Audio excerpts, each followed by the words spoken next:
Jorge, hemos visto en los últimos días que los precandidatos, tanto de la nueva mayoría, ex Concertación más Partido Comunista, y de la Alianza, se han visto en la necesidad de abordar temas como AFP e ISAPRES.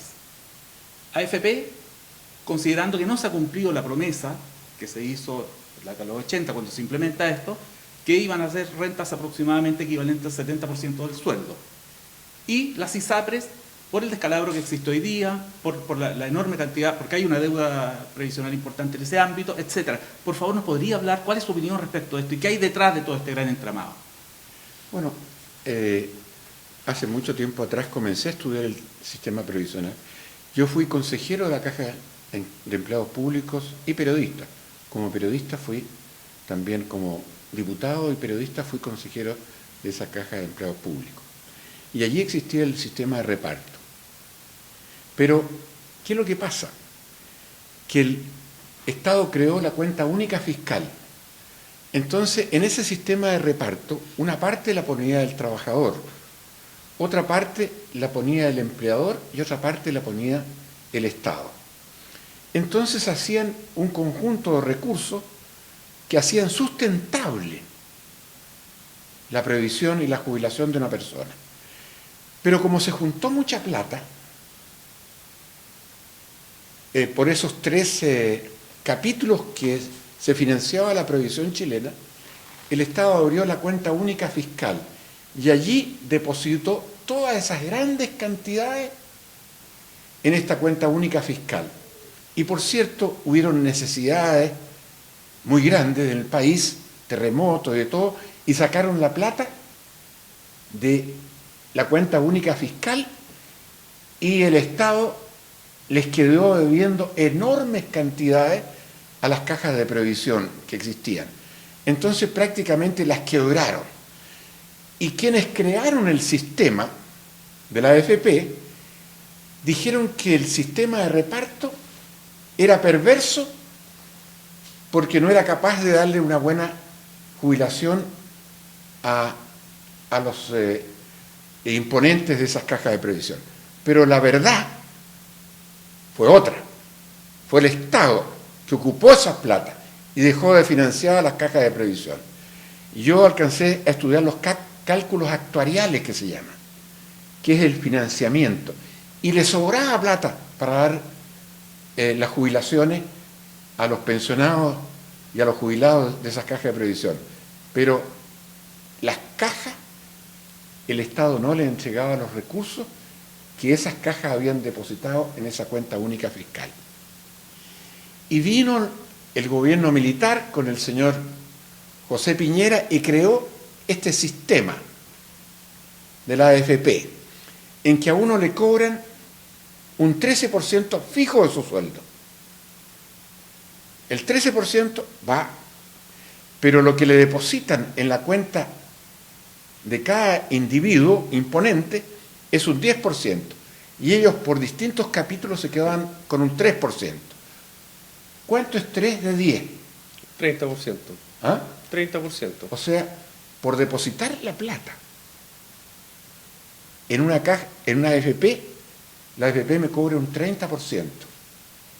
Si yo depositara ese 13% en una cuenta de ahorro, el 13% me darían un interés positivo, siempre positivo, de alrededor de un 5,5% sobre el 13%, no sobre el 10%. Y nunca tendría rentabilidades negativas. ¿Cuántas platas hoy día han juntado la AFP que tienen, ¿no es cierto?, la mayor parte en el extranjero? 158.000 millones de dólares. 158.000 millones de dólares. Según un estudio, ¿no es cierto?, de Manuel Riesco, con esos solo fondos en un sistema de reparto se le podría entregar una jubilación de un 80% del sueldo en actividad a esa persona. Pero, ¿qué es lo que proponen estas AFP? Porque para ello sacan alrededor de 9.000 millones de dólares de utilidades por administrar. y hace 2 o 3 años atrás perdieron el 40% de los fondos. Ellos dicen, pero es que lo vamos a recuperar. Claro, lo vamos a recuperar, o sea, comenzar de cero de nuevo. No, pues. No tienen por qué especular, porque ¿qué es lo que hacen ellos? Ellos compran acciones primero, enseguida, después que han comprado las acciones los directores de esta AFP, hacen comprar a la AFP, suben las acciones y ellos venden las de ellos y hacen su pingüe negocio. Y especulan en el extranjero, le prestan a las grandes empresas, hacen como un banco de segundo piso, le prestan grandes cantidades de dinero a un interés inferior a la tasa promedio que se presta en el país. O sea, con el dinero de los trabajadores, encima se está subvencionando a estas grandes empresas al entregarle préstamos con dinero a los trabajadores por debajo del interés promedio que existe en el país. Pero ahora bien, miremos el ejemplo de lo que va a ocurrir según este estudio, en que yo participé en esto durante 10 años y di conferencias, bueno, junto con Manuel Riesco. Solo hay un universo de 7 millones de chilenos entre trabajadores y empleados. Y solo el 25% de ese universo de 7 millones de trabajadores y empleados va a tener una jubilación de una AFP. Y el promedio de esa jubilación son 225.000 pesos mensuales. O sea, el promedio van a ser no más de 225.000 pesos mensuales. El otro 25% solo es candidato a tener del Estado, no de la AFP, una pensión mínima. Y el 50% de estos 7 millones de chilenos es candidato a no tener ninguna jubilación ni pensión. Jorge, entonces, ¿por qué distintos personeros, y no solamente de derecha, señalan de que el sistema de reparto está obsoleto y que ha fracasado en muchos países? ¿Qué hay detrás de eso? Es que eso es una falacia, pero burda. Porque ¿qué es lo que pasa, no es cierto? Para que haya una jubilación, los chilenos tienen muchas lagunas. Entonces la AFP han propuesto extender el periodo antes de jubilar, o sea, de los hombres de 65 a 70, y de las mujeres a lo mejor también a 65 o 70. O sea, para recaudar más plata, aumentar los 158.000 millones de dólares que están depositados, imponer a los independientes, para que hayan más fondos, que ellos puedan particularmente hacer más negocio y recibir más plata. Pero, ¿qué es lo que se necesita? Lo que era antiguamente.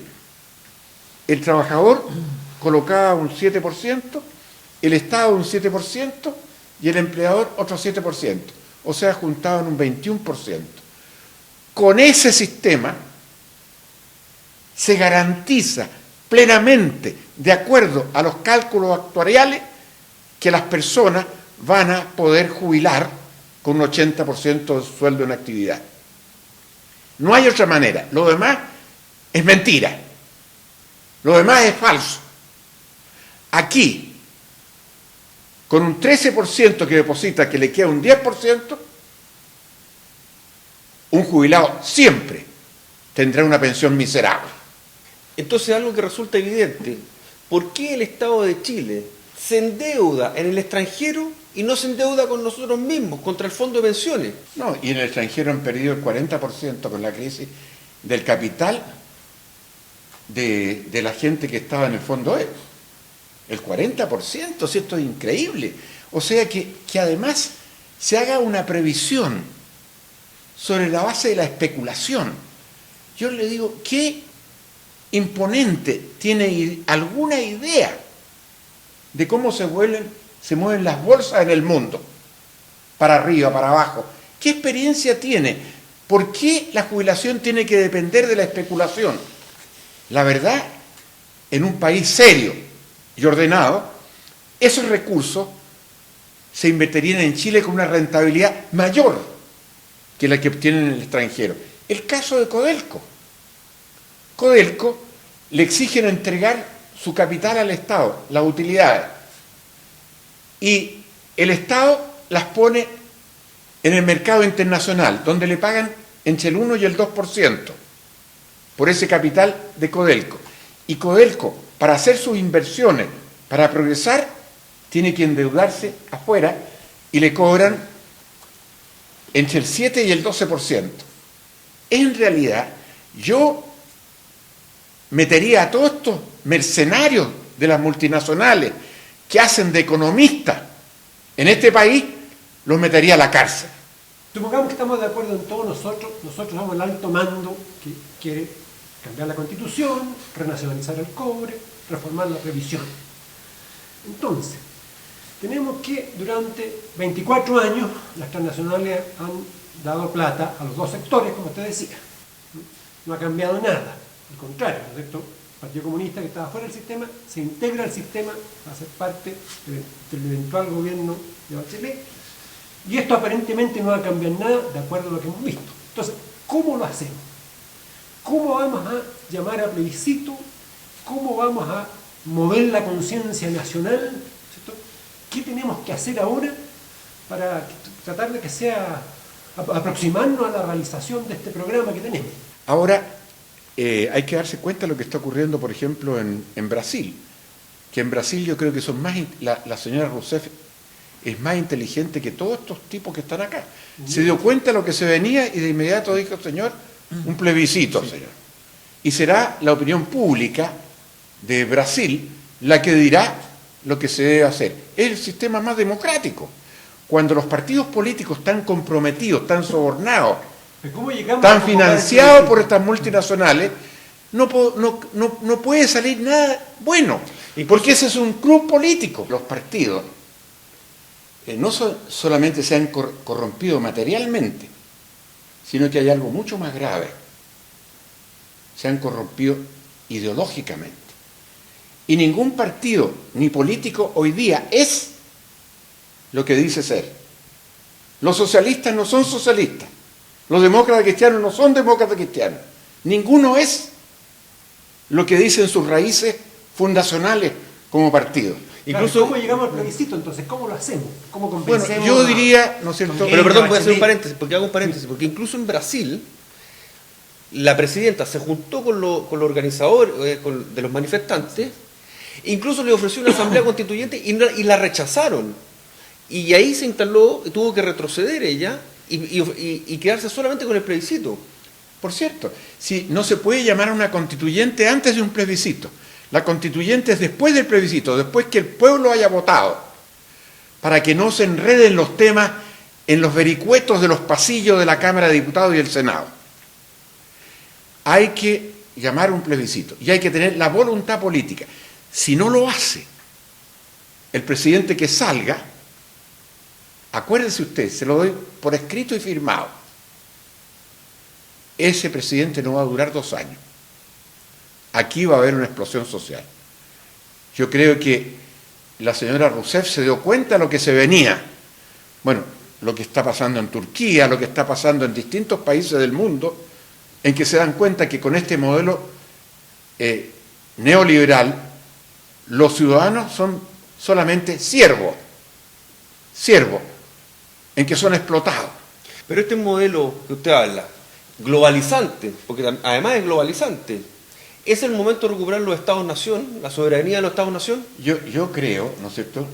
No voy a hablar de nacionalismo para que no se confunda, ¿no es cierto?, con nazismo, pues, pero voy a hablar de un país, de la defensa de la soberanía nacional, de la soberanía regional en América Latina.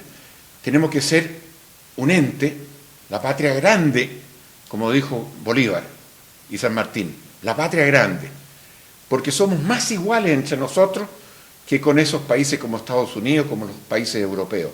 Nosotros podemos intercambiar nuestros productos y hacer crecer esta región.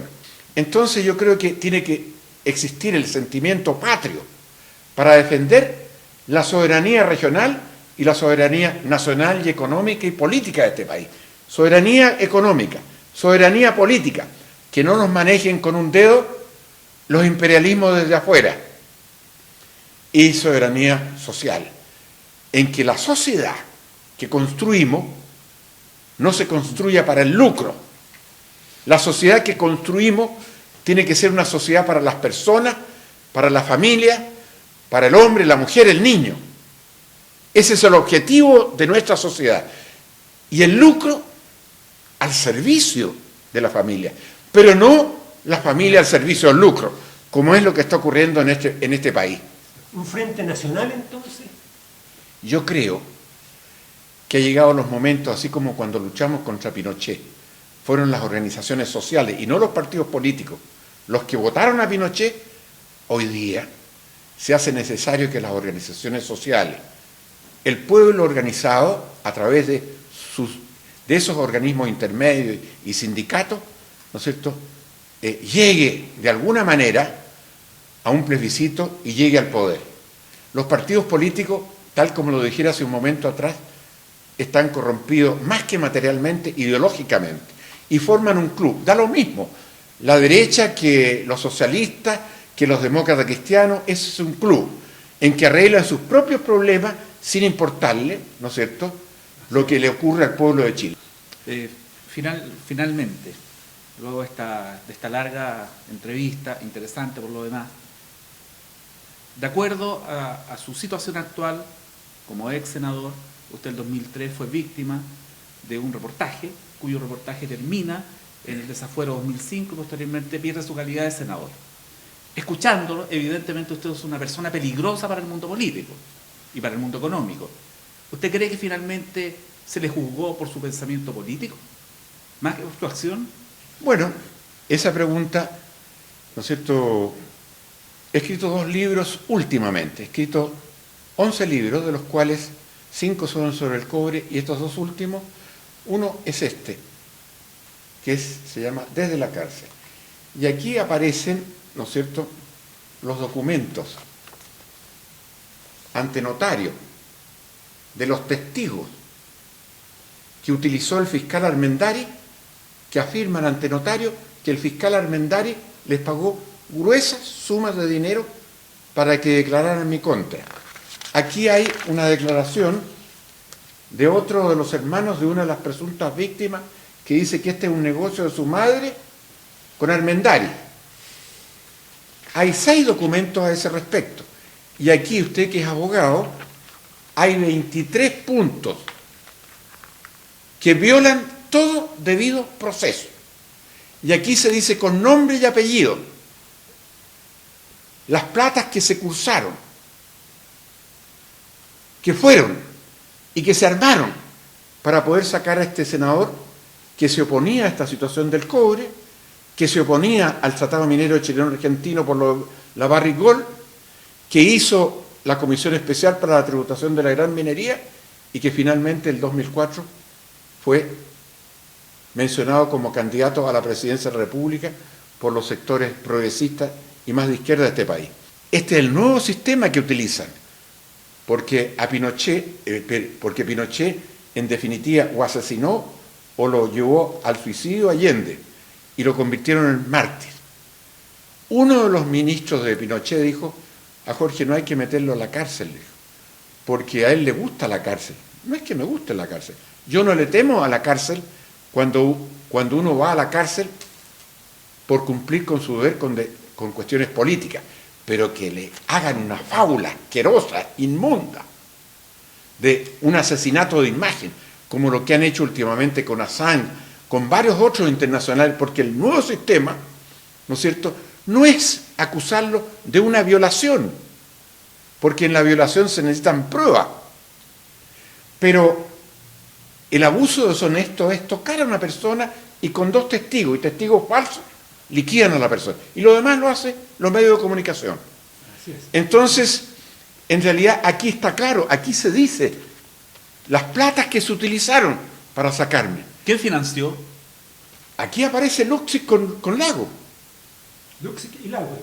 Y presidente yo Lago. le digo que ni el señor fiscal Armendari, ni la juez, ni ninguna de las personas se han querellado. Ninguno. ¿Qué cargo más grave se le puede decir a un fiscal y a una juez que los testigos que utilizaron para sacar a un senador fueron pagados? Que los interrogatorios de las presuntas víctimas, como consta, fueron adulterados. Bien, amigos, este ha sido el capítulo, interesante capítulo con el ex senador Jorge Lavandero, abogado, que además ha participado alrededor de 5.500 decretos leyes, ¿sí o no? Así es, he participado en la promulgación Proyecto. de más de Proyecto. 5.000 leyes, de un total de cerca de 21, 22.000 leyes. O sea, he participado en la cuarta parte de la legislación que tiene este país desde el inicio de la República. Es por eso que Controversia TV quiso darle espacio al ex senador, le queremos agradecer. Fernando, muchas gracias. Elvin, muchas gracias por participar. Amigos míos, les agradecemos sinceramente. Ayuden a difundir este canal que está en la web y nos vemos en un próximo capítulo.